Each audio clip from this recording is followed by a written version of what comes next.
मेरी ये वीडियो देख के मेरी मम्मी भी पक्का रोने वाली है। लाइक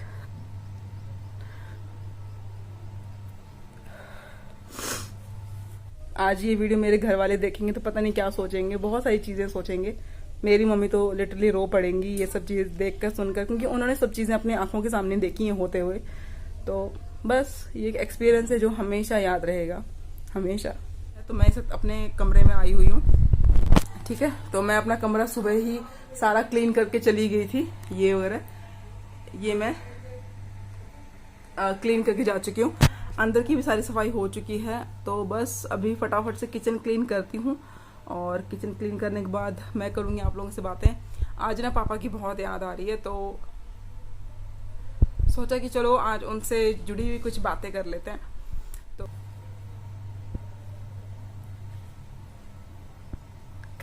चलो फिर रिलैक्स, सब ठीक है, सब ठीक है, सब ठीक है, रिलैक्स रिलैक्स रिलैक्स।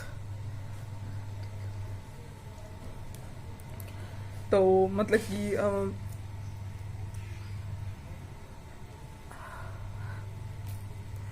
मिलती हूँ दोबारा फिर से एनर्जी गेन करके। तो एक्चुअली ना आज सुबह सुबह ना कुछ भजन मैं सुन रही थी कानों में डाल के। तो 2-3 भजन ऐसे आज मैंने सुने जो कि मेरे पापा जब थे जिंदा थे तब हर मॉर्निंग वो भजन लगाया करते थे। वो ना भजन सुन के थोड़ा सा दिल खराब हो गया, मतलब कि डोंट क्राई माय क्राई।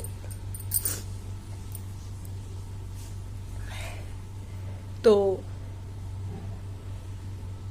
जब मैं काम कर रही थी तब मुझे थोड़ा सा अच्छा नहीं लगा, तो मैं अपने रूम में आ गई। ये एक वो कमरा है जहाँ पर आप छुपते छुपाते बहुत सारे काम कर सकते हो, रो सकते हो, बैठ सकते हो, छुप सकते हो, अपनी फीलिंग अपने रूम में बैठ के कहते हैं ना अपना थोड़ा सा दिमाग फ्रेश कर सकते हो। तो ये वो है, सीक्रेट रूम है मेरा, सीक्रेट रूम जहाँ मैं ये सब चीज़ें करती हूँ। तो मैं बस कुछ चीज़ें आज बहुत ज़्यादा याद आ गई मुझे, तो बस सोचा कि जो आज मैं शेयर कर देती हूँ। तो पापा से ना बहुत सारी जुड़ी हुई चीज़ें हैं हमारी। जो मेरे पापा थे वो थोड़े से वैसे काफ़ी सॉफ्ट नेचर के थे, लेकिन हमारे सामने थोड़े से डिसिप्लिन्ड और थोड़े से टफ नेचर के थे, क्योंकि वो एक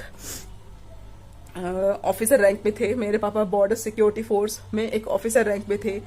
तो वो हमेशा डिसिप्लिन में रहते थे, और हमेशा उनकी एक्सपेक्टेशन रहा करती थी कि उनके बच्चे भी बिल्कुल डिसिप्लिन्ड रहें, पढ़ाई में अच्छे हों, हर चीज़ में आगे हों। होता ना कि हर माँ बाप को लगता है कि उनके बच्चे उनके लेवल पे हो। और जाहिर सी बात है कि ये आर्मी हो गया, ये BSF, CRPF, ये जितनी भी जो जॉब्स होती है ना, इनमें जितने भी पेरेंट्स होते हैं उन लोगों को उस तरीके से ट्रेन किया जाता है। पेरेंट्स बोल रही हूँ, जितने भी कैडेट्स होते हैं, जितने भी बंदे होते हैं जो ये जॉब कर रहे होते हैं, उनको इस तरीके से ट्रेन किया जाता है कि वो अपने लाइफ में ऑटोमेटिकली जो उनकी 6 मंथ की जो ट्रेनिंग होती है ना, वो इतनी स्ट्रांग होती है, इतनी टफ होती है कि एक सॉफ्ट नेचर वाला बंदा भी ना जब एक बार ट्रेनिंग के लिए जाता है, तब जब वो बाहर निकलता है ना, वो एक अलग ही होता है, disciplined, well maintained, well dressed.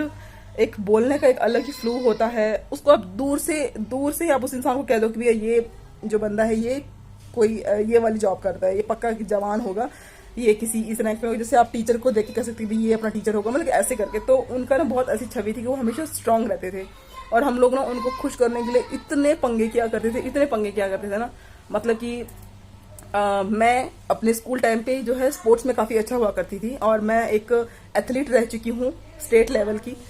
तो जब तक और मुझे डांस करना ही बहुत पसंद है, और ये सब चीज़ें ना मैं अपने स्कूल में बड़ा पार्टिसिपेट किया करती थी।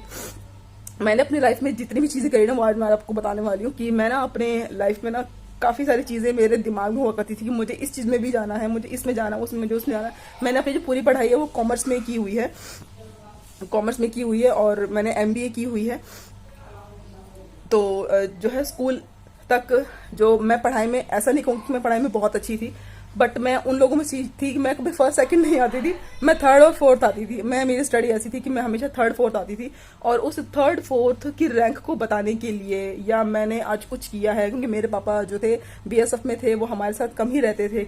तो वो अक्सर जो है बॉर्डर में रहते थे, तो वहाँ पर उनसे कांटेक्ट करना ना बहुत मतलब इम्पॉसिबल होता था, लेकिन पॉसिबल भी होता था, यानी कि हमें हमारा मैसेज पहुंचाने का मौका दिया जाता था।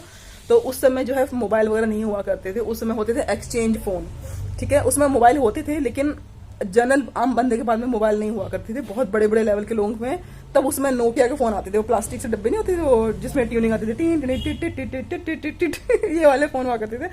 तो उसमें हमारे पास फ़ोन नहीं थे, तो पापा तक अपनी कोई भी बात पहुंचाने के लिए ना हमें सबसे पहले एक्सचेंज में फ़ोन करना पड़ता था, यानी कि पहले एक्सचेंज को फ़ोन करते थे, फिर एक्सचेंज वाले भैया को नंबर देते थे, फिर वो भैया नंबर मिलाते थे, रिंग जाती थी, फिर सामने से कहते थे कि भी अच्छा मैं उनको बुला के लेके आता हूँ, वेट करो, 15-20 मिनट तक हम वेट करते थे।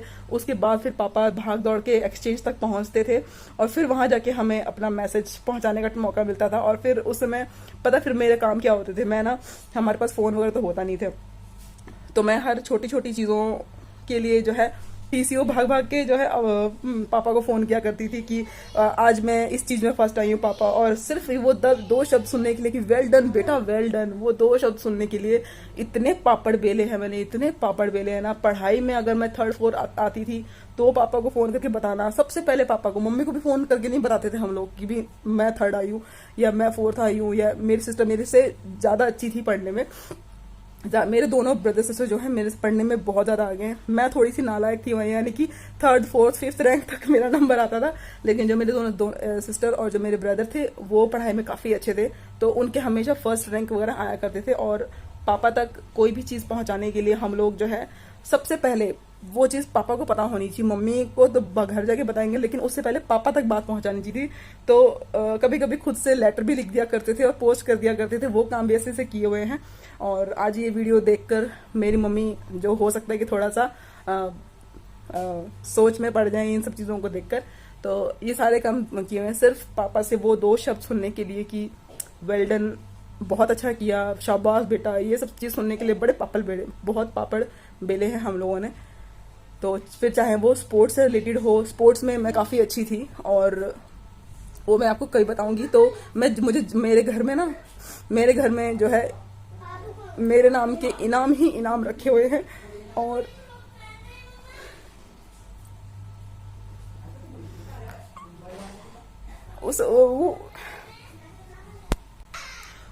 उन इनामों को एक इनामों को हमने सबसे पहले अपने पापा को बताते थे कि भी मैं कबड्डी में फर्स्ट आई, मेरी टीम जीत गई, या मैं डिस्कस थ्रो मैंने अपने पेरेंट्स को 12th क्लास में जो मैंने फाइनल चैंपियनशिप जीती थी अपने स्कूल में, केंद्रीय विद्यालय त्रिपुरा की बात कर रही हूँ, केंद्रीय विद्यालय त्रिपुरा, वहाँ पर जो मैंने चैंपियनशिप हासिल की थी ना, उसके लिए भी हमने सबसे पहले पापा को फ़ोन किया था, अपने हाथ में कप पकड़ के पापा मैं जीत गई। और बस वो मेरा लास्ट टाइम था जब मैंने स्पोर्ट्स खेले, क्योंकि उसके बाद मुझे मौका नहीं मिला कि मैं स्पोर्ट्स खेल पाऊँ। फिर कॉलेज स्टार्ट हो गया, BBA करना, MBA करना, काफ़ी सारी चीज़ें हुई, तो ऐसा हुआ करता था। और मेरे पापा ने हम लोगों को खाना, चाय किस हिसाब से बनाना सिखाया, वो भी एक बहुत अच्छा एक्सपीरियंस था हम लोगों के लिए। लाइक हम जैसे कि मैंने बताया कि हम 2 बहनें और 1 भाई हैं, तो हम दोनों बहनों में सिर्फ 1.5 साल का फ़र्क है। 1.5 साल के फ़र्क में मेरी सिस्टर मेरे से बड़ी है, मैं छोटी हूँ।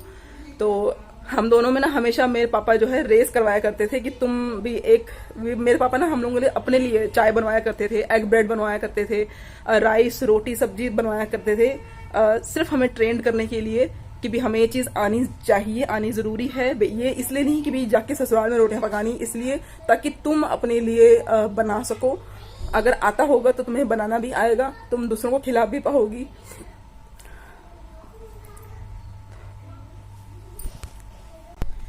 तो इस तरीके से जो है हम लोगों को ट्रेंड किया गया, और हमें दोनों टाइम का खाना हम लोगों से बनवाया जाता था। सुबह का मैं बनाती थी, शाम का मेरी सिस्टर बनाती थी, दोपहर का मेरी मम्मी बनाती थी, और हम लोगों को चाय बनानी सिखाई गई। और चाय बनाकर मेरे पापा हम लोगों को ग्रेड्स दिया करते थे कि आज A1 है, आज A+ है, B1 है, B+ है।